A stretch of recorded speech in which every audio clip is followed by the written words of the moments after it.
All right, here we go with an audio check. 1, 2, 3, 3, 2, 1. How we sound, Alan?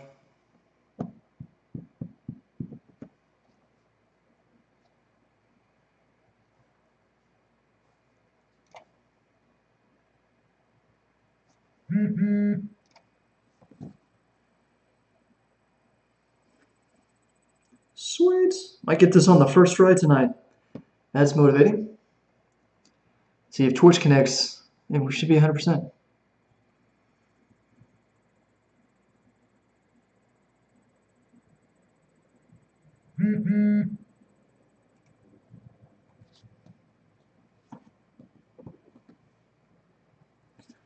All right, bear with us 1 sec. We got to get a few more things set up. But the audio does look good. We'll be live here in just maybe 1 minute.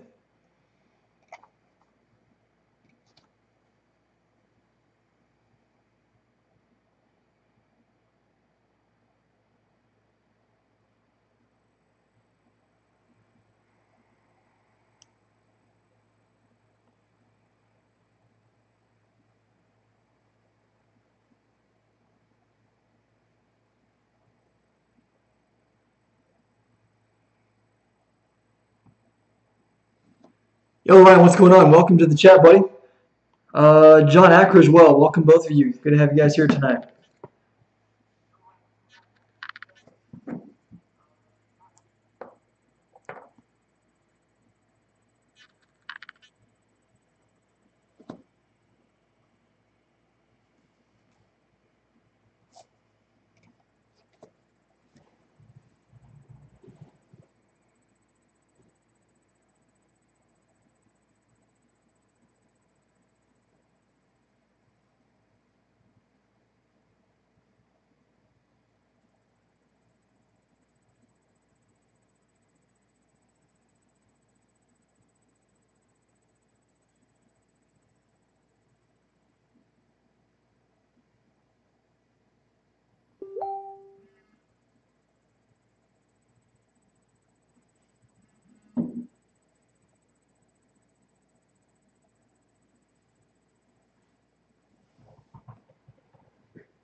All right, let's go ahead and kick this bad boy off. What's going on, guys? My name is Creighton Piper with CryptoAnswers.net.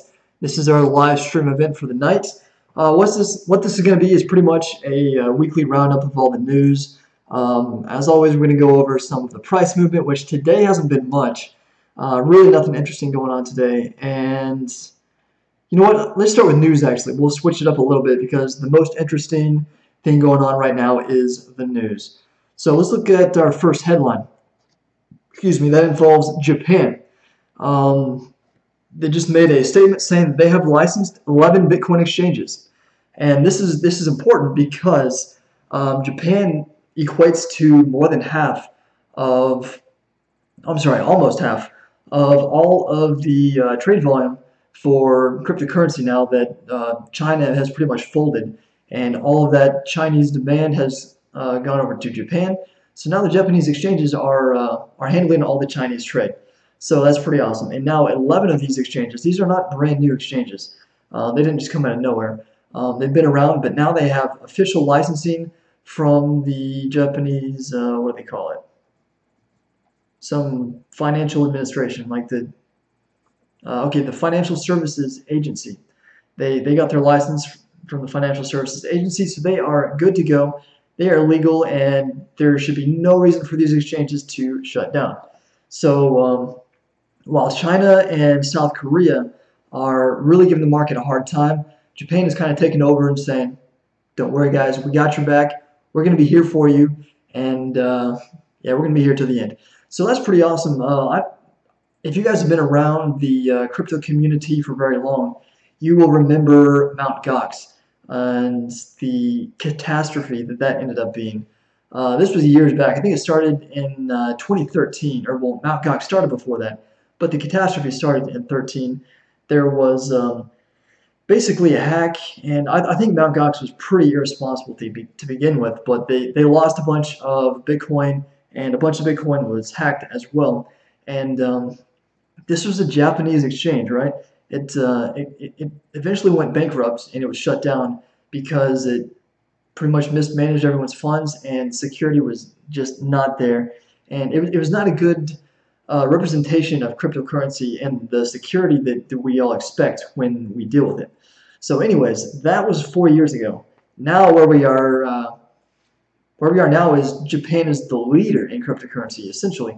I mean, they have embraced cryptocurrency more than any other country in the world right now. I mean, it is officially a legal currency. They have 11 exchanges fully licensed to deal in cryptocurrency, and I mean, there was a financial there's a bank or something. They actually issued a bond backed by backed by Bitcoin.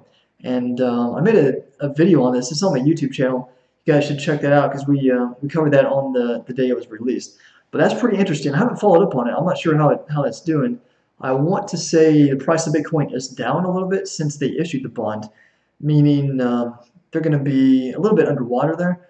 But I'm sure as the price recovers, it'll be no big deal.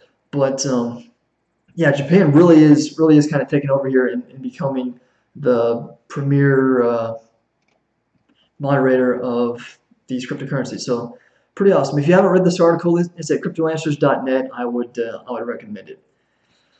All right, now let's talk about the South Korea ICO ban. This pretty much happened on the same day that Russia decided to release a statement saying that they were not really in favor of Bitcoin. So kind of a double negative on that day. But so here we go. South Korea is banning ICOs, and this is going to have implications. It's not going to be ideal for Bitcoin, or it'll be even worse for Ethereum, because South Korea loves Ethereum, and they created a lot of demand for it. So first off, South Korea is not banning exchanges. It's not going full China on the crypto market. It's only banning initial coin offerings. And the reason why they are banning the ICOs is because there's so much potential for people to get scammed and manipulated, and they're doing this for good reason, okay? I have a lot of respect for South Korea, and I want to say the government. I mean, obviously their president was impeached not too long ago, but I think the people of Korea and the government overall is pretty on point. I was actually there when that happened. I was in South Korea. I actually went to Seoul during the demonstration that basically got President Park impeached. So that was kind of cool, actually, being a part of history there. But where was I going with that? Okay, so yeah, the reason for the ICO bans is actually good. They're trying to kind of do away with the shadiness surrounding all of the ICOs, and they want to legitimize them. And then I think both China and South Korea both are going to reopen them to the open market. But there's going to be regulation in place that will allow it to happen a little more smoothly and fluidly, and hopefully without so many people getting screwed. I think that is the intent there, but only time will tell. So let's see, potential implications. The Korean ICO ban, which comes just weeks after China issued a blanket ban on this nascent funding model, could have far-reaching implications, the degree of which will correlate to the extent of the prohibition. This is from CryptoCoinNews.com, by the way. Korea was seen as one of the markets most likely to benefit from the void created by China's ICO ban, and the country's most popular messaging app had recently announced the creation of a new cryptocurrency exchange that would support more than 100 altcoins. Imagine the impact that would have had on the market. Short term, it probably would have been awesome. Long term, I don't know. I'm sure most of those altcoins would have failed anyways, but who knows? The comprehensive ICO ban could potentially call Korea's role within the ecosystem into question, while a ban restricted to domestic ICOs would be much less disruptive. So again, I think this is only going to be short term, but we're just going to have to wait and see. So I think honestly, part of the fallout from this will be Japan is just going to see even more traffic through their exchanges.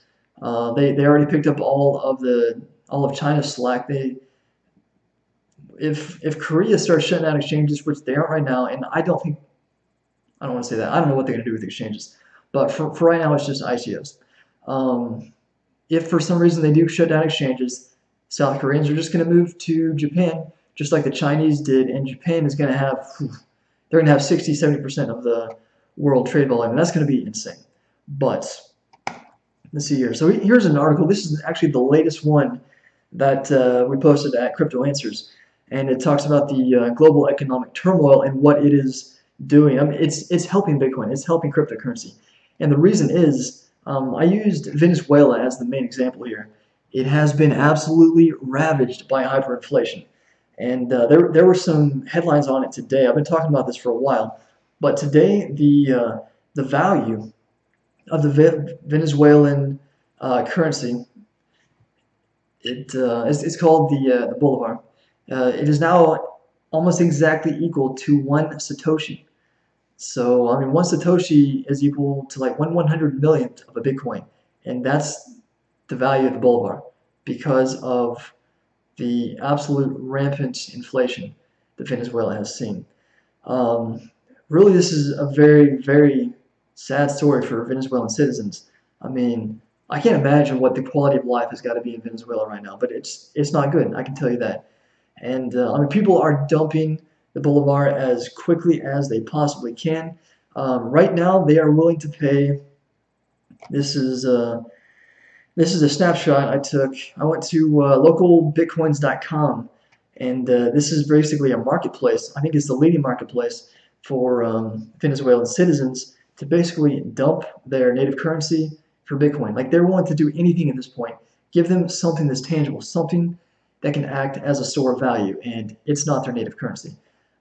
They're going to Bitcoin and Zcash. Those are like the two main ones that they're divesting into. And so here we have current offers. There's almost 104 million bolivars for 1 Bitcoin. That's what they're offering. There's 104 million.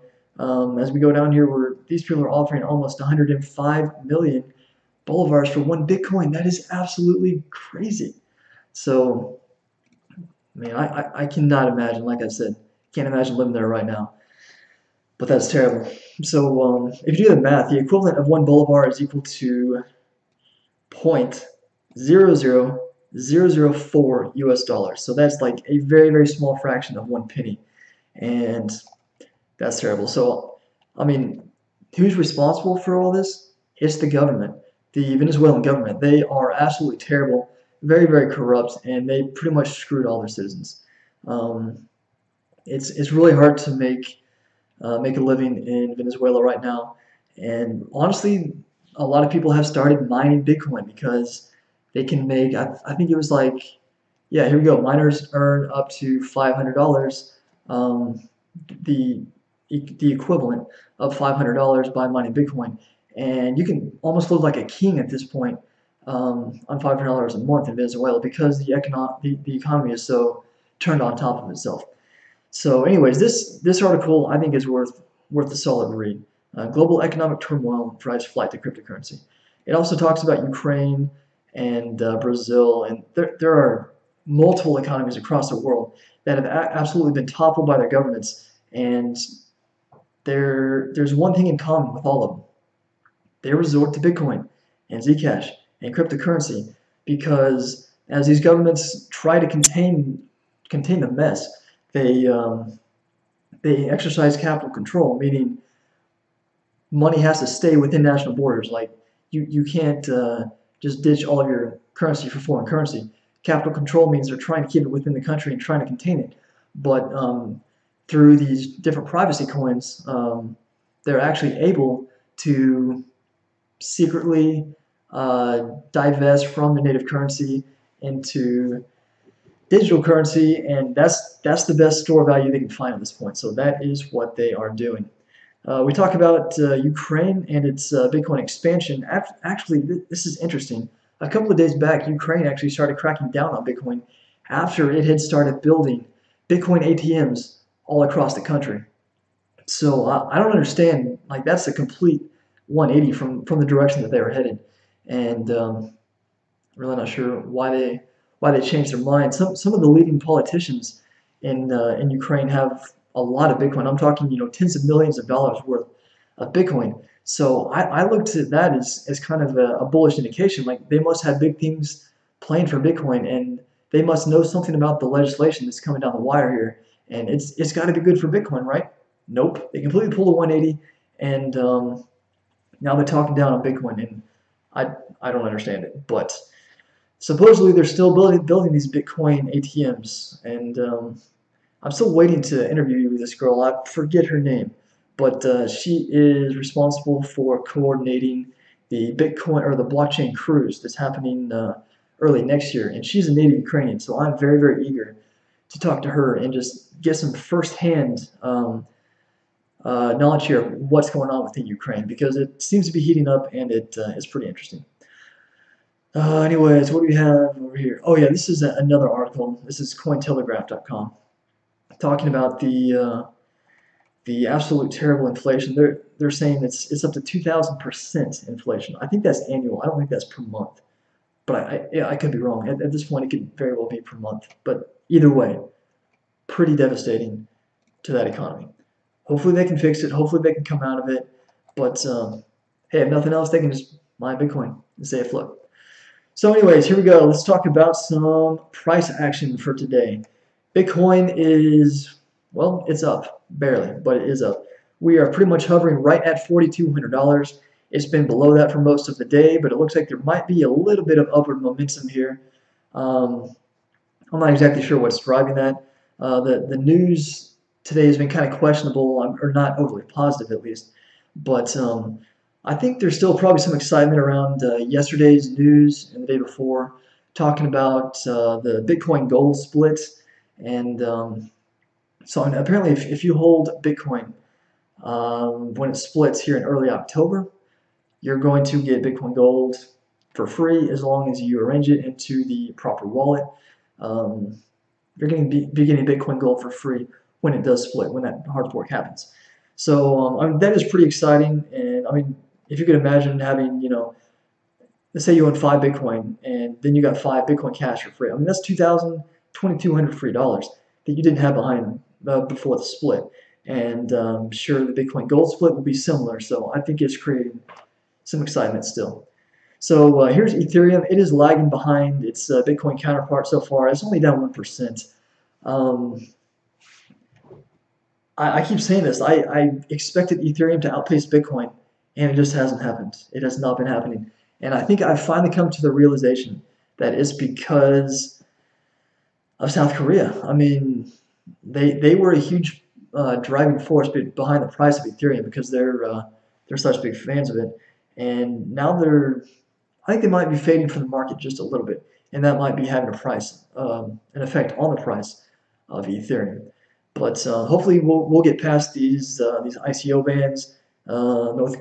South Korea will get right back into the mix, and all those problems will be in the past. Let's look at Zcash now. Like I said, Zcash has seen a massive run up lately, and that's because of the support that it found with Venezuela as its citizens tried to escape the crazy economic turmoil. I mean, $300 is not even crazy at this point for Zcash. We're at about 289 right now, down 1% on the day. I mean, it wasn't too long ago, but we were at like $200 Zcash. So it had a really nice run up as Bitcoin came off of its recent lows, and we'll continue to watch Zcash. Litecoin, all right. You know what? I don't have any articles up about Litecoin, but I know Charlie Lee has been pretty active lately, voicing his opinions on SegWit2x and drawing a whole bunch of attention towards Litecoin. I'm not really seeing anything overly interesting. Huh, I figured Charlie Lee would be a top headline there, but I guess not. Anyways, I mean, he is very, very active in the project development of Litecoin, so I definitely expect big things moving forward. But today, Litecoin is down 1%, pretty much right there in pace with Ethereum, and sitting at about $53. Neo had a massive run up, over 50% in like 2 days. I think it was up like 35% one day and like 15, 20% the next. It did top $30 there, and it held that price for a while. Now we're back below 30 at about 28.75, down 1% on the day. But people are already starting to forget about China and starting to buy back into Neo. So I did not expect that to happen so quickly. I mean, I figured long term it would happen as China started to back off of its regulation routine a little bit, and exchanges were able to open again. But I mean, it only took what 2 weeks, 3 weeks, and now Neo's running right back up there again. I mean, it's not at its high. The high was what, $58, something like that. So we're right at about half of what the high was. But I mean, it's coming off of a low of like $17, or a recent low, anyways. And I mean, 28.75 is pretty healthy. So I wish I would have been able to take advantage of that run up. However, 10x. Let me refresh this real quick. I always talk about 10x, huge fan. But 10x saw a massive run up over the last couple of days, with today being the exception. And we're down, what, 5% today and like 5% yesterday, down to about 258. But the low was like 175, 180. So we're still up like 60 or 70% off of that. So that's a pretty good short-term gain for 10x. Let's look at Omise Go. Still sitting just shy of $10. It's down 5.5% today. Ripple is below 20 cents, down 1%. IOTA, I briefly saw some headlines on IOTA. I didn't even read them. I want to say there's some news, but it must not be all that great because it's down 2% right now. Dash is down to 330. It had a pretty good run up. Let's check out the chart real quick. Well, it's been down over the past 7 days, pretty much steadily. So I've always had this weird feeling about Dash. I don't even know what it is. I mean, it seems promising, but I haven't even been tempted to invest in it for whatever reason. And what else do we have here?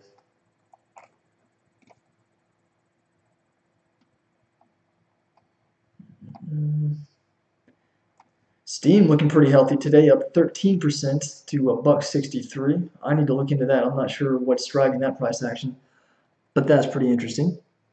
Yeah, let's see here. Basic attention token is something I want to start following. I really haven't done enough research to talk much about it, but it seems like a pretty promising project, so we'll have to see what happens there. Anyways, the viewership here is oh, we got some comments. Let's go check out the comments. If I can, all right, what's going on here?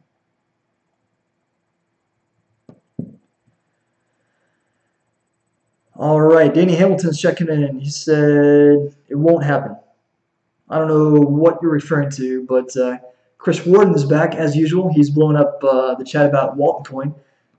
He's pretty stoked about that. I know it had a really nice run up the other day, and you were completely. Ooh, it's down 13.5% today though. So let's see what the check out the 7-day chart there. Yeah, I mean, it's not looking too bad. What's the volume looking like?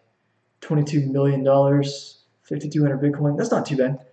I haven't done too much research on it. The overall market cap right now, just over 143 billion. Remember, we have to get back up to about 180 billion to match the previous market high back before Bitcoin took a tumble there. And Bitcoin dominance is sitting at 48%, meaning about 48% of all the crypto transactions are dealing in Bitcoin. And that has slowly been falling, believe it or not. What else do we have here in the chats? Danny Hamilton says Ethereum will not pass Bitcoin. Bitcoin is more mainstream. You're right. Bitcoin has the household name, that's for sure. But I mean, Ethereum has so many more uses. You know what I'm saying? I mean, it's a decentralized application platform, and it seems like everything is starting to build on top of Ethereum. And I mean, that can only have one effect, and that is it's got to create more demand, which has got to drive up the price. I mean, I don't understand why there has not been more positive price action.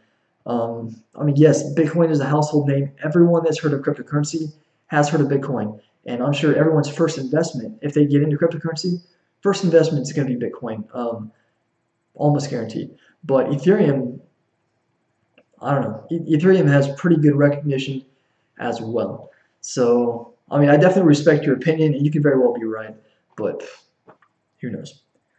Chris Warden says, buy this dip. What do you mean, what dip? This is pretty much Let's see here. So this was the dip. This was the time to buy right here. And then we ran back up, and there was another small dip. This actually had me a little bit, I don't want to say worried, but I wouldn't have been surprised right about this time if we revisited $3,000. But we didn't. It didn't happen, and we ran back up to where we are. But I mean, I'm not really seeing a dip right now. We had this nice boost the other day where we jumped above the 50-day moving average and even the 21-day moving average, and then we closed there. So that in and of itself is bullish for Bitcoin, and the fact that we still haven't fallen below it.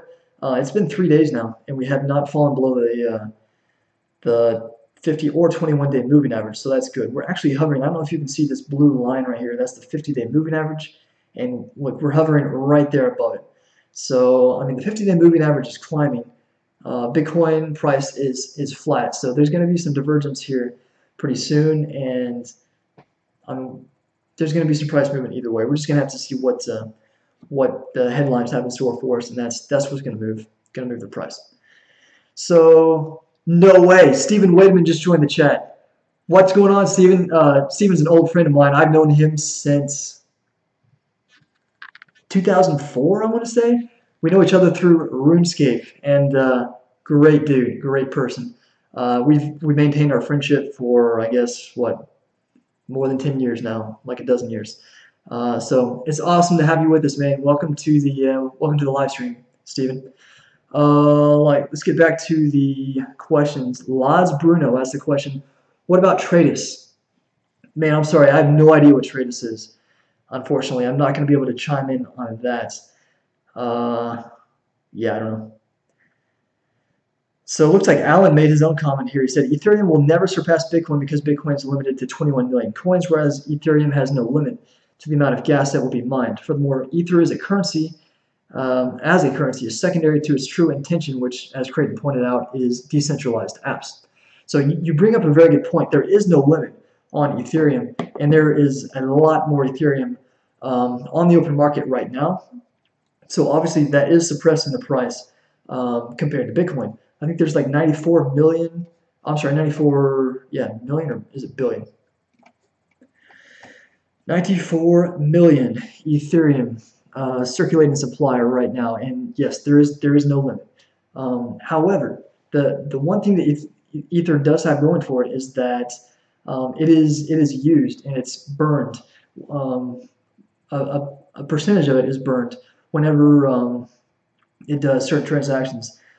If you remember what's it called, the Byzantium upgrade just went live on the Ethereum, on the Ropsten test network, right? That happened, it's probably a week ago now. And that was a big deal because it brought with it ZK snarks, right? The zero knowledge proofs. And this is supposed to be a big deal for Ethereum. It's all of a sudden going to become almost a privacy coin overnight if this actually does take root and become more practical. Right now, it's really not practical because the gas cost for these ZK snarks is incredibly expensive. I don't remember the ratio, but it's something like, it's like 1,000 times more gas to do a ZK snark transaction than it is to do just a normal Ethereum transaction. So I think they're going to have to kind of hone that process a little bit before it really takes off. But it is definitely something to watch. And Byzantium goes live here, I want to say October 8th, 9th, 10th, somewhere around there. It's early October. Byzantium will go live on the actual Ethereum blockchain, and there's going to be some movement. I can guarantee you there'll be some movement when it goes live. Hopefully it'll be smooth and it'll be good for the price of Ethereum, but we're just going to have to see. Also with that, there's going to be a mining nuke, and it's going to make Ether a lot harder to mine. So that will be helpful in that it will Ether won't be produced as fast, and it won't the inflation won't be as strong as it is now. But it can also potentially drive some of the miners away from Ether and towards other more profitable platforms, possibly Bitcoin, or just using that as an example. I don't know what the most profitable mining platform is right now, but I don't think it will be Ether after this bomb, after the difficulty bomb. So there's a lot of things in the works right now for Ethereum. It is on the testnet right now. This is just Byzantium. This is part one of a dual phase upgrade, and part two will be Constantinople. I don't even know. I don't think anyone knows when that's going to go live, but that's going to be probably a couple months down the road, maybe at the end.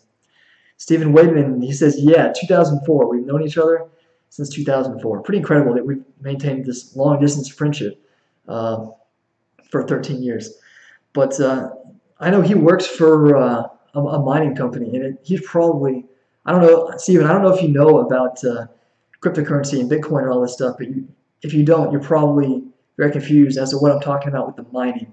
And basically what that is, mining with respect to cryptocurrency and Bitcoin is basically using your computer or your processor, using your computing power to verify and proof transactions. That's what mining is, simplified. And it's becoming a pretty big thing. You can make a lot of money do it. People are building like warehouses full of these ASICs mining machines, basically hooking them all together and just mining Bitcoin all day, every day, and making an absolute fortune. So that's what mining is as it pertains to Bitcoin. Way different than what I'm sure you're familiar with. Anyways, so yeah, Alan actually plays RuneScape too, so we have that connection going on. Those were good times, man. Back when we used to know live RuneScape, good days. Kind of ruined my life, but it was fun nevertheless. Anyways, Danny Hamilton, he said Zek. I don't know what that means. So let's go back and take a look at the live price action. Bitcoin completely unchanged, Ethereum unchanged as well. The overall market completely unchanged in the last 5 minutes. So let's go ahead and recap some of the news because for the most part, the people that are tuning in right now were not here when we covered it the first time. So if I can get that, okay, there we go. So today, Japan released a statement or released some information saying that 11 of its Bitcoin exchanges have been fully ratified. They received their licenses. They have agreed to work with Japanese regulators and remain completely compliant. So what this means is moving forward, Japan is not going to be banning ICOs. They're not going to be closing down their exchanges because they're going to be working hand in hand with the regulators. So that's a good thing because now Japan has become the backbone of cryptocurrency, right? No matter what happens, it sounds like we're going to be able to look to Japan as our rock to lean on.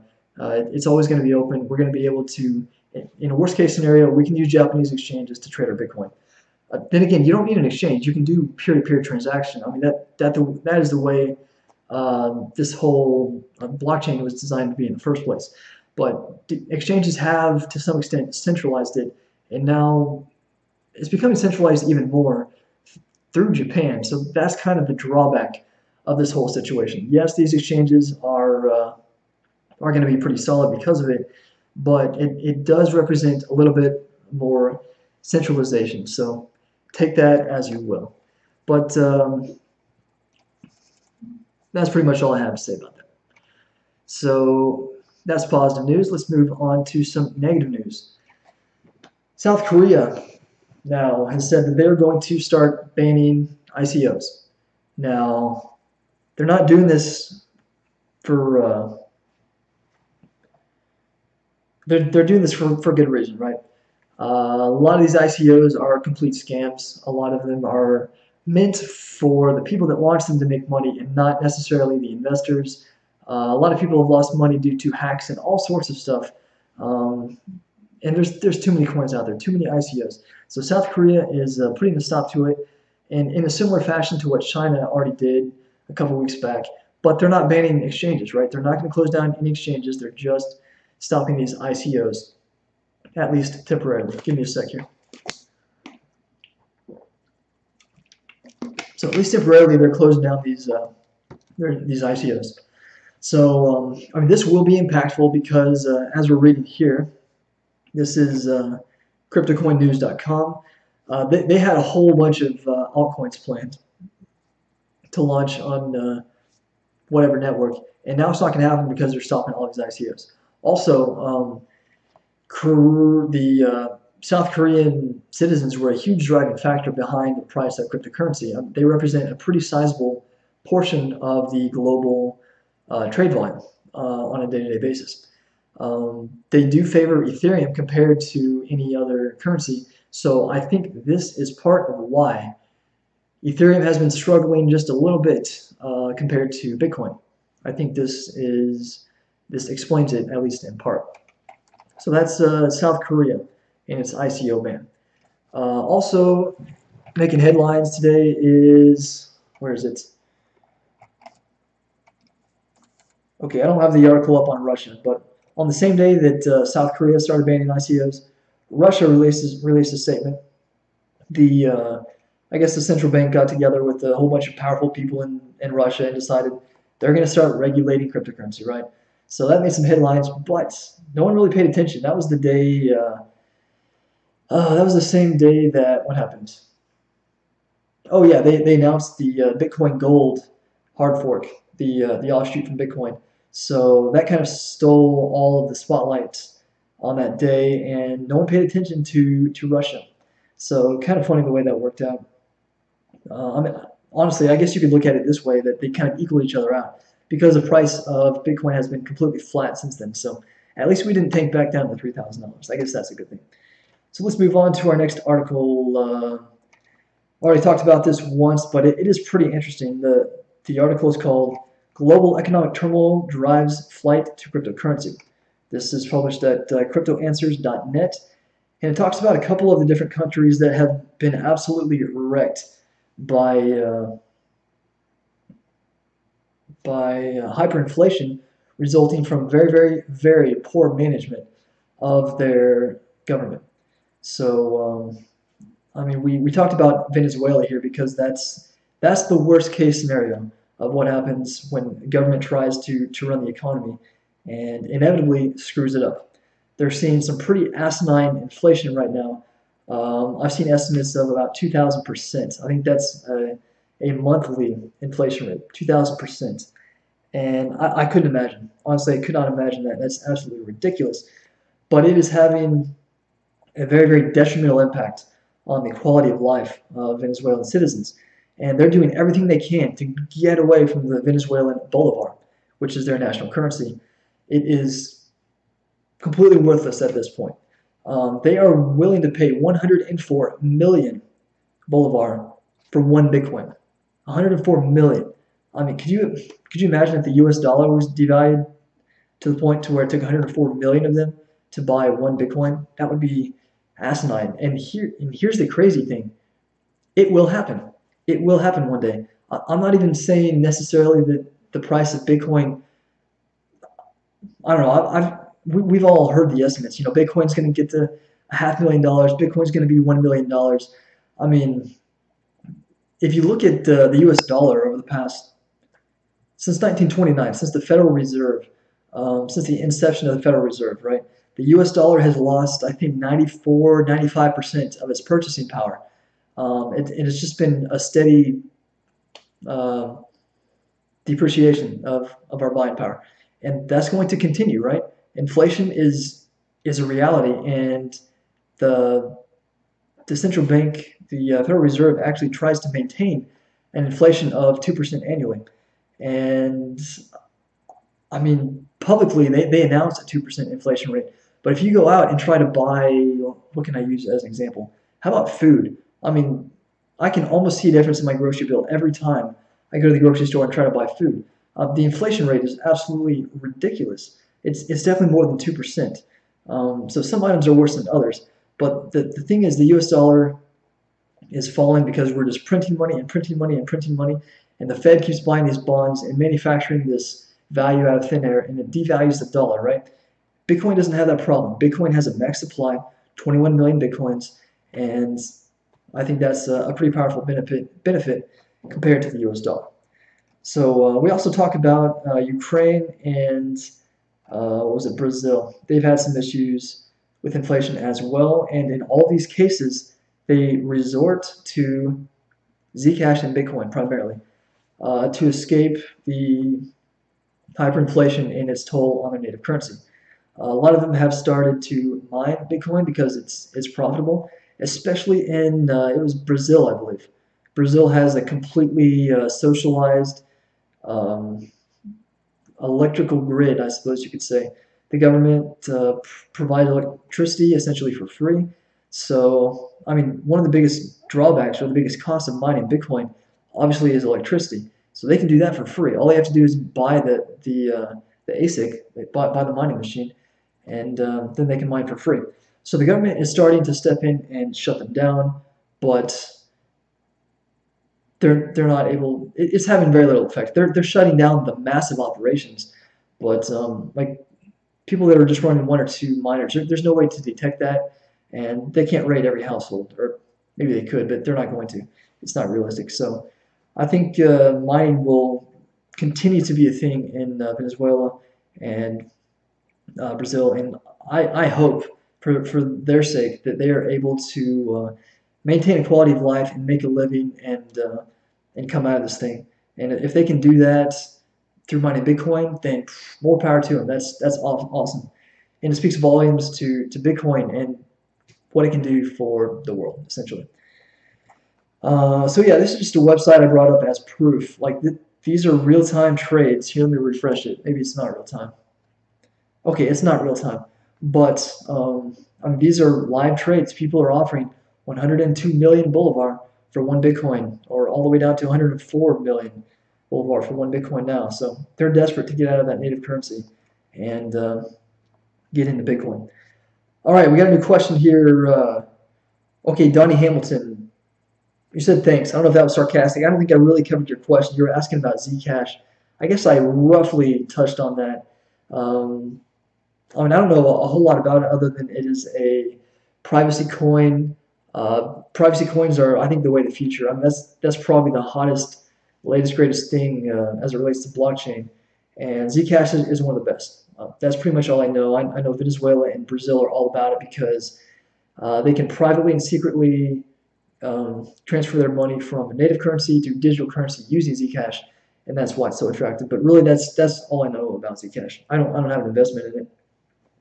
So we have a question from, or maybe this is a comment from Lanwabo Manzi. Let me proofread this real quick. Okay, so he said, after what happened to China, I noticed there are too many projects right now that are focusing on developing decentralized exchanges, and therefore the future is bright. No government can shut down decentralized exchanges. Yeah, man, I hope that takes off, and I hope some of these projects that are in their infant stage right now are able to continue and become a success because that yeah, you're right. That's all we need to guarantee the future of cryptocurrency. If we can get these decentralized exchanges up and running, that will be revolutionary, and that'll be I think the that could be the end of central banks right there. Because then yeah, there'll be no way to shut it down. I mean, governments could still make it illegal, but I mean people do a lot of things that are illegal because they're attractive and because they're beneficial. So I still think there would definitely be worst case scenario an underground market for Bitcoin. But I agree with you. That's privacy coins and the tokens that revolve around the decentralized exchanges. Those kind of go hand in hand. They're probably the two hottest, um, at least altcoins on the market right now. So that's a good comment. I'm glad you chimed in with that. All right, what do we want to do? What do we want to do? What's this article? Oh yeah, so this is a picture I pulled up just to kind of give you a visual representation of what is happening to the Venezuelan bolivar. This is the exchange rate between the bolivar and the U.S. dollar. It used to be pretty much 1-to-1, right? This is in 2010. Now here we are in just a short amount of time. In 7 years, we went from almost 1-to-1 to 1,000 to 1.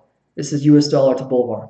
And I don't think that even takes into consideration the black market exchange rate. I think this is just a straight across exchange rate. And I mean, people obviously are, I'm sure they're willing to pay 10,000 to 1 at this point just to get the hell out of the Brazilian bull or the Venezuelan bolivar. So very, very sad. Glad I don't live in Venezuela. Looks like we're still looking at a very slow uptick in the overall crypto market right now. Bitcoin finally topped $4,200. It's up 1% today. Ethereum is up 296. I think it's up like $2 since we started this live stream. Neo, pretty much flat. Ripple, completely flat since we started. See what's happened with 10x. Hoping for some positive price action there. 258. So it's up like 1% since we started the string. But yeah, what's his name? The CEO keeps releasing videos almost every day about developments and stuff that he has going on behind the scenes. 10x is a very, very good long-term investment. In short term, I'd like to see it hit $4 again. That's probably where I'm gonna go ahead and cash out. But we'll have to see if that even happens. All right, Michael Fitzgerald coming at us with a question. He says, "Call me a noob, but where do you think Bitcoin is heading long term?" Um, I mean, I think it's headed up long term. That's why I am confident enough to invest in it. I mean, obviously, we're at kind of a standstill right now. There's a lot going on in world politics between South Korea, China, Russia, Ukraine. Even Singapore has started cracking down on these digital currencies as of late. So, I mean, there's a lot that's kind of up in the air. That's why, like Mozzie said, hopefully we can get these decentralized exchanges fully operational, iron out all the kinks, get them up and running, so we don't have to worry about countries stepping in and being like, no more ICOs, no more exchanges. They will have decentralized exchanges, and they will be untouchable. So that's what we're hoping for at this point. But I mean, the potential for Bitcoin's success is huge. The fact that it has a max supply is awesome. Once it hits that max supply, that'll be deflationary and it should rise pretty steadily against the U.S. dollar. I'm just imagine an end game scenario where all of the centralized fiat currencies just kind of crash. Maybe what's happening in Venezuela happens to all of them, and the only thing we're left with is digital currency. Well, all of the fiat money that we have in existence right now, which is trillions of dollars, is going to converge and be meshed into digital currency. So inevitably, the price will go up because everyone's going to be trying to get into it, and we're seeing that happen already. That's what I've been talking about. Um, One by one, these economies are failing because governments cannot manage them responsibly, and it's driving up the price of Bitcoin. So I'm very bullish on the price long term. Near term, like I said, it's kind of hard to predict what's going on. What was it? 2 weeks ago, we were predicting $5,000 Bitcoin by the end of the month, and I mean we made some pretty good progress off of the $3,000 recent low, but we're not there yet. So it looks like I'm going to end up being wrong. But at least by the end of the year, we're going to see 5,000 again, and that'll be a good opportunity to realize some of your gains if you are holding Bitcoin or 10x Ethereum, some of that stuff. It'll be a good opportunity to kind of realize your gains, reduce your risk, reduce the stress, and then just enjoy some of the profits. So Jorge Ramon just commented. He said, Siberian Chevrolet is set to pop. Bitcoin may come down short term. It may. Who knows? I don't even know. What is a Siberian Chevrolet? Is that like is that a cryptocurrency issued by Siberia? I never heard of it. Let me look it up real quick. No. Is that the name of the actual native currency? Okay. Autocorrecting to Chevrolet. I don't even know if you spelled that right. I'm not sure. Feel free to expound if you want.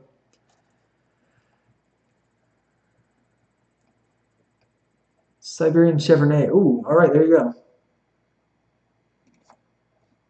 Am I pronouncing that correctly? I don't know if it's Chevrolet or Chevrolet. Ooh, this is interesting. Jorge said Siberian Chevrolet is a fork of Dash. Interesting. I knew nothing about it. This is actually pretty cool.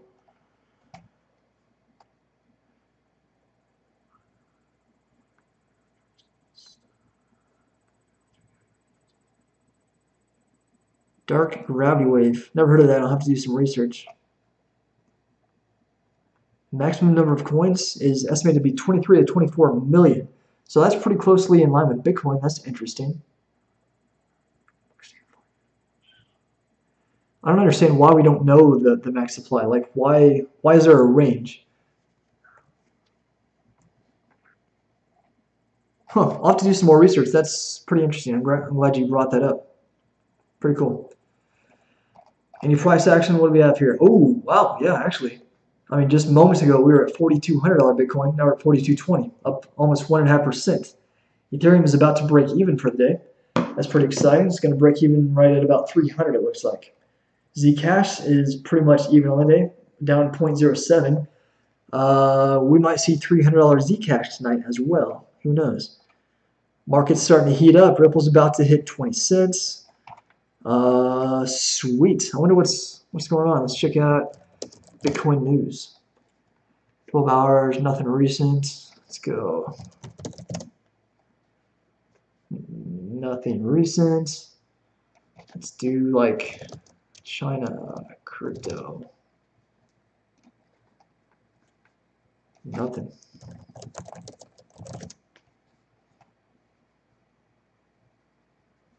Huh. I don't know why we're going up all of a sudden, but now we're up to 42.30. Now we're up almost 2%. What is going on? I like it. We're making money, guys. How's it feel? So yeah, now we're up to 21 viewers, so that's pretty awesome. Welcome to the stream for anyone just now joining. My name is Craig Piper. We're streaming here from CryptoAnswers.net.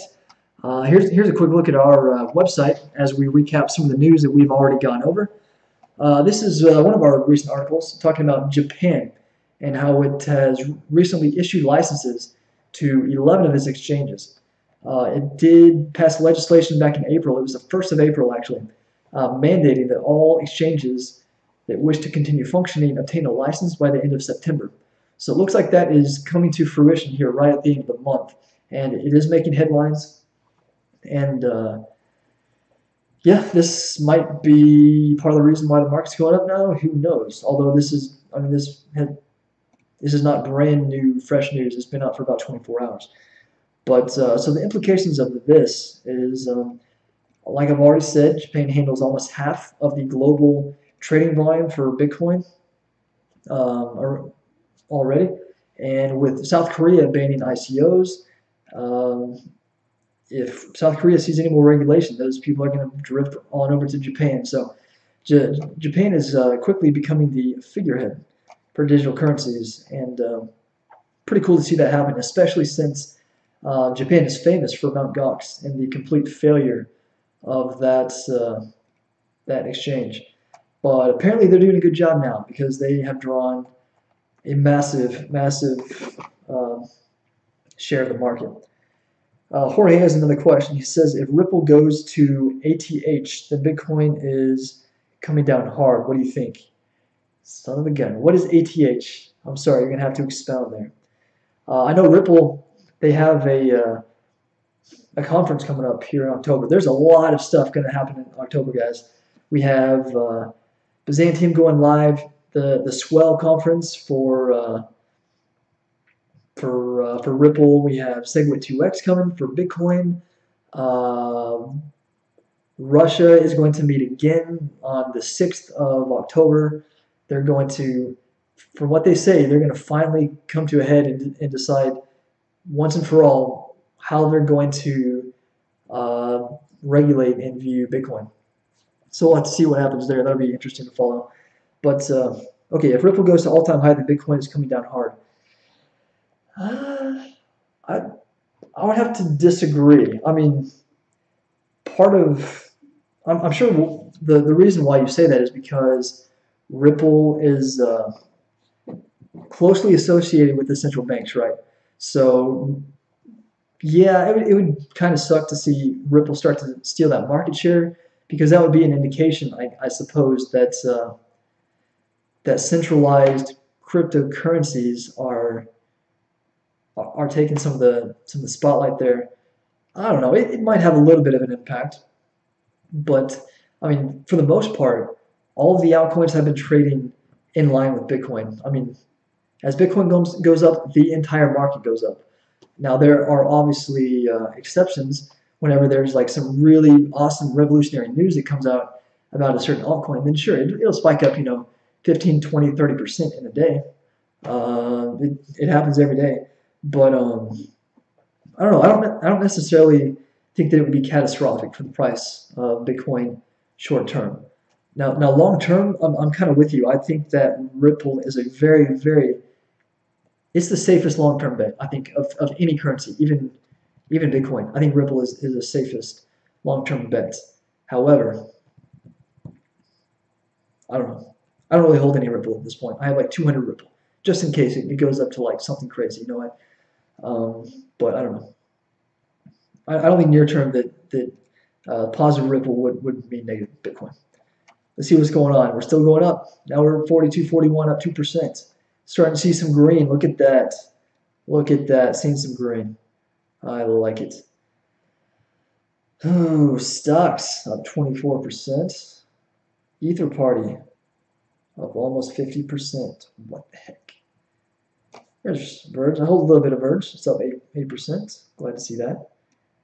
What's going on with Civic? I thought Civic was pretty solid. It's down 16% today. Let's try to find out.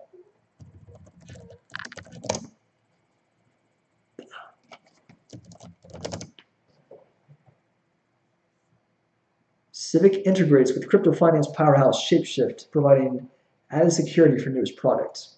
I don't know. Anyways, storage. Jorge says, look at storage. What's going on with storage?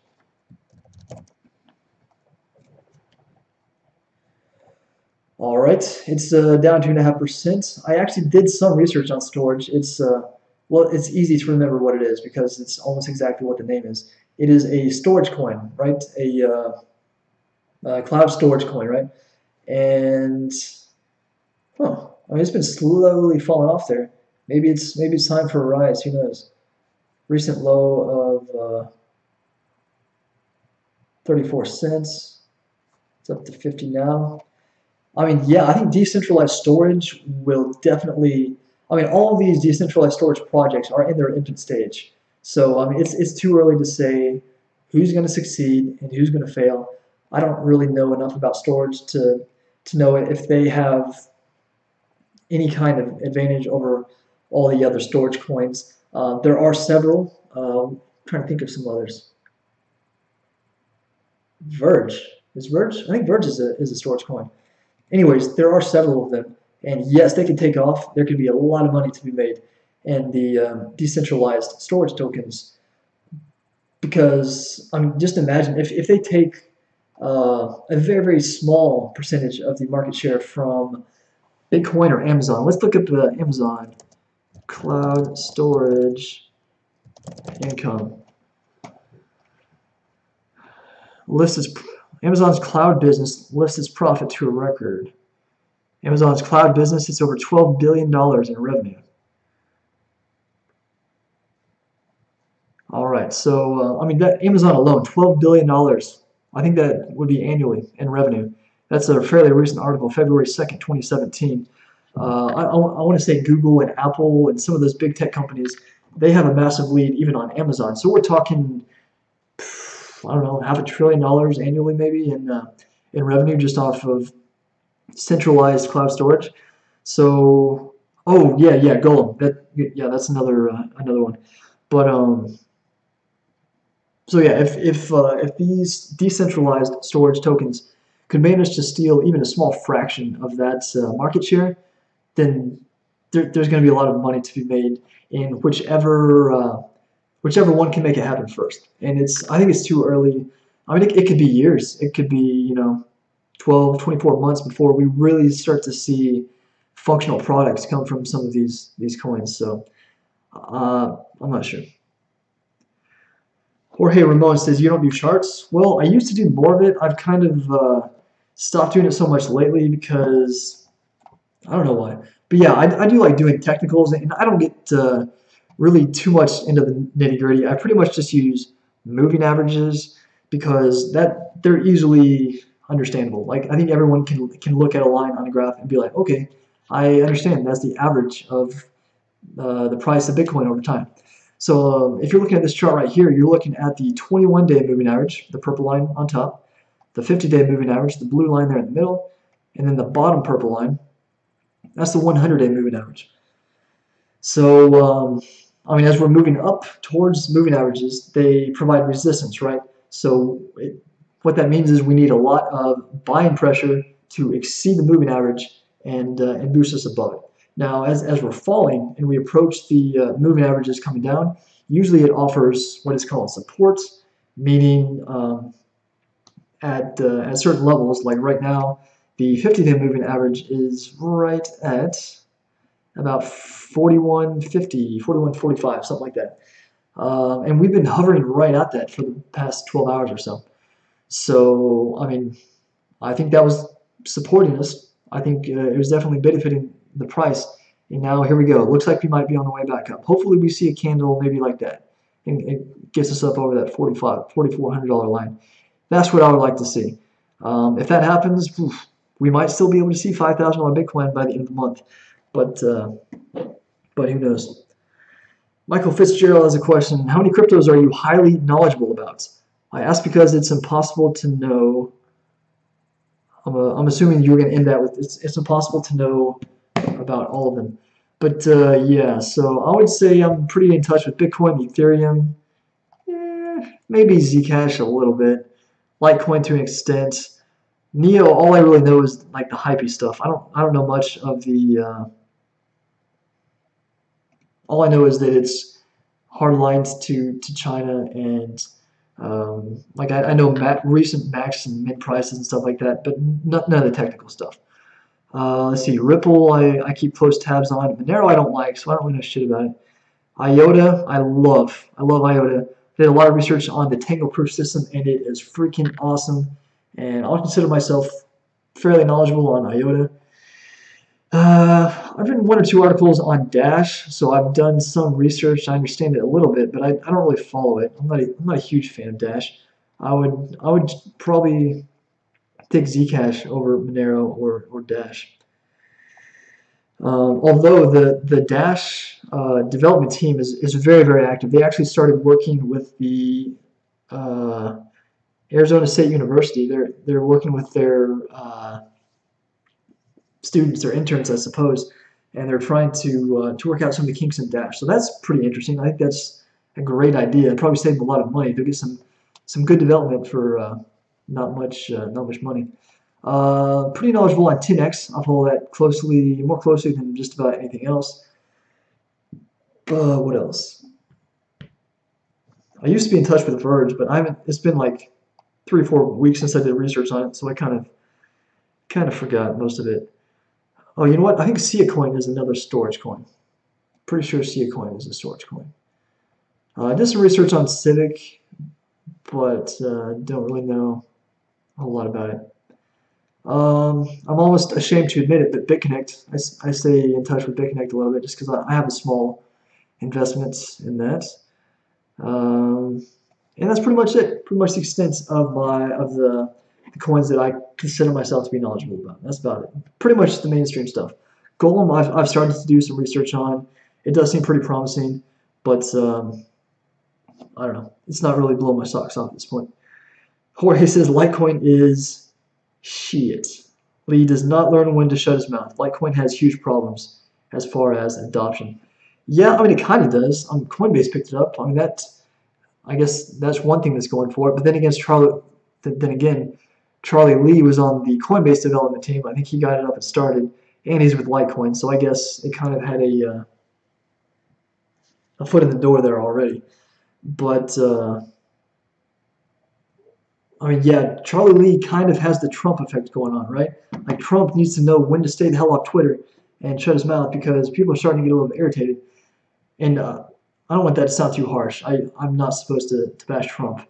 I support him as my commander-in-chief, but I think he takes to Twitter maybe a little bit too often. But yeah, Charlie Lee doing the same thing. But then again, I think he's knowledgeable. I think he's in touch. He's in the loop. He kind of has a China connection. So when all that news was coming out of China, he was trying to keep everyone updated, right? I think he was doing all that for our benefit. So I want to give him the benefit of the doubt, and I think he's on our side. I think he's working for us. He's trying to take Litecoin mainstream. So I don't want to be too harsh on Charlie Lee either, but I don't know. Maybe you're right. Jason Williamson says you need to know Neo. Yeah, you're probably right. I know. I mean, let's check. Let's take a look at the chart here, like a 1 month or 3 month chart. Let's do that. All right. So from pretty much 1 August, wow, in 2 weeks it went from $7 to $50. That is pretty insane. That is pretty insane. And I know it's supposed to be China's Ethereum. I know all these ICOs, all these different platforms, all these applications were going to be launched on top of Neo. So yeah, it could be the next Ethereum. I haven't done enough research to really be able to say one way or the other, but you know what? I'm going to take that command under advisement, and I'll do some more research on Neo. I appreciate the motivation there. Jason also says Charlie tweeted that Neo would be the standard for China. Well, there you go. There you go. I do think he's then he deleted it. Oh, is that the one he deleted? I saw some stuff on Reddit about that, but I didn't really follow up to figure out what he deleted. Um, I wonder why he deleted it. I wonder why. Like if he said some stuff he shouldn't have said because we're not ready for it, like the world's not ready for it, or because uh, like he would be in trouble with the government. You know what I mean? I don't know. I'm not sure. Let's recap these prices again. Come on, are we still going up? Nope, we are not going up, but we're still up 2% today. That's healthy. That's not bad. Hopefully, we can hold this $4,200 mark. I think that's going to be fairly key. I mean, at least we just left off of the 50-day moving average there, so we should be able to close above it again now. So again, that's bullish. That's looking pretty good. I mean, there is a trend developing here. You know, we go down a little bit, and we have a nice green candle. We have a short or consolidation basically, and another nice green candle, another uptick, some more consolidation, and now I think we're going to see another pretty attractive green candle there. At least that's what I'm hoping for. I'd like to see $4,400, and curious. I wonder if I can pull up. No, I'm not going to mess with it right now. But yeah, looking pretty flat over the past couple minutes. Jason says Neo should take off the next couple of weeks. Why do you say that? I mean, yes, China is fading out of the headlines now, but is there something else I need to know? Like, I mean, I feel like with China's suppressing it to a large extent. Uh, what is your motivation for saying that? I'm curious. Feel free to expound. Jorge says that he thinks Ethereum is going to break out against Bitcoin in the next couple of months. Ethereum has its own economy going, and I believe it will declare its independence from Bitcoin. Interesting. I hope you're right, man. That's what I've been banking on. That's why I hold more Ethereum than anything else. So I hope you're right, 100%. Hopefully it'll top $300 and they can actually hold that mark. Hopefully. We'll have to see. Let's pull up. No, never mind. Not going to screw with it. This is awesome, guys. It's good to get your feedback and your questions and your opinions. I can learn from it. I definitely don't know everything, so I like the interaction. That makes this fun, and I like learning. What else? Is there any other news I can talk about? Let's do. Oh, let's take a look. Let's take a look at the U.S. national debt, just for laughs. Woo! U.S. debt clock. Here we go. Almost $20.2 trillion. Is that ever going to be repaid? Hell no. It's never going to be repaid. No politician is going to do what it takes to repay that debt. We would have to discontinue, like straight up cold turkey, discontinue every entitlement. Like all the seniors would have to, like Social Security benefits would have to cease. Medicare, Medicaid, no more. No politician is going to do that. It's never going to happen. And we pay so much interest. Where is there an interest figure here somewhere? Interest.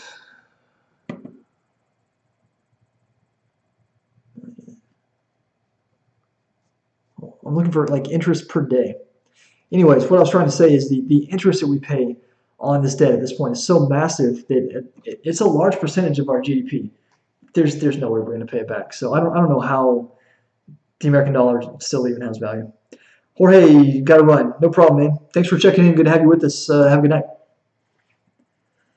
So let's see here. Jason says the China thing will pan out very soon. Most ICOs will be using Neo platform. Yeah, I mean, I've been saying all along that the China thing is going to wash over. It's only temporary, so they can get a handle on these ICOs.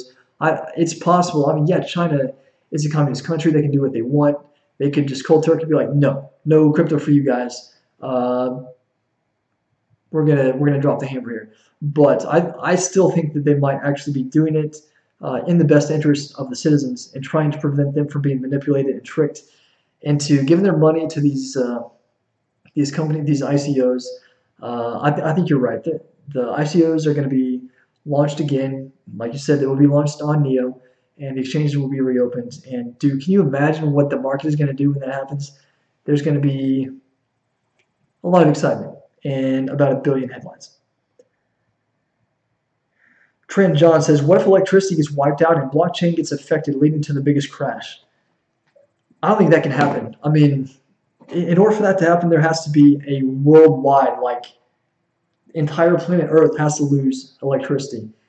And it's not going to happen. There's always going to be someone somewhere with a generator or something, you know what I mean? But I mean, all this information is recorded on the blockchain. It is immutable. So as long as the entire world doesn't lose electricity at the same time, we're going to be able to access the blockchain and access that information. And we can go back and figure out who had what, and blah, blah, blah, blah, blah, track it down.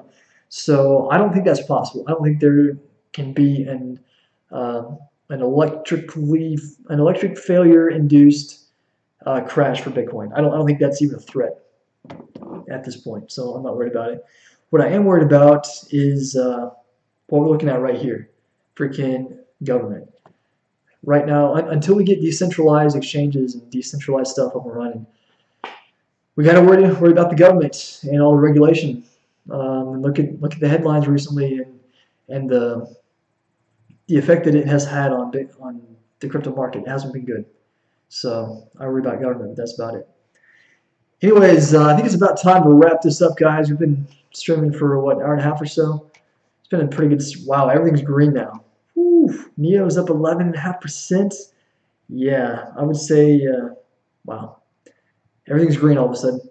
It's going to be a good weekend, guys. This is a good way to start the weekend off.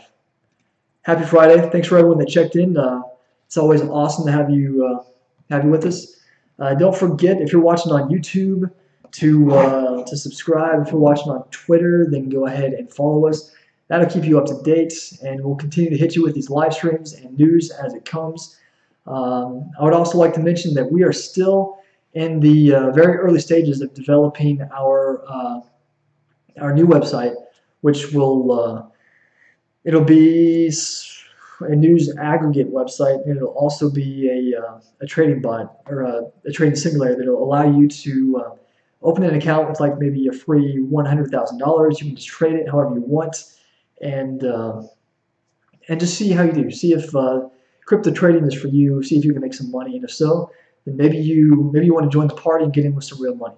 So we're looking at doing that. It's going to take us a couple of months. Like I said, we're still looking at getting some of the funding because it'll be very expensive. But then we're gonna release that to you. We already have a name. We have all the social media stuff reserved. We'll have Facebook, Twitter, YouTube.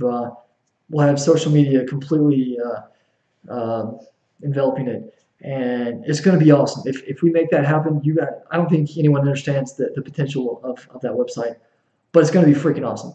So that is that's still in the works. And everyone that's checked in tonight, thank you so much. It's always good to have you, and have a good night. Have a good weekend. I'm Creighton Pipe with Crypto Answers.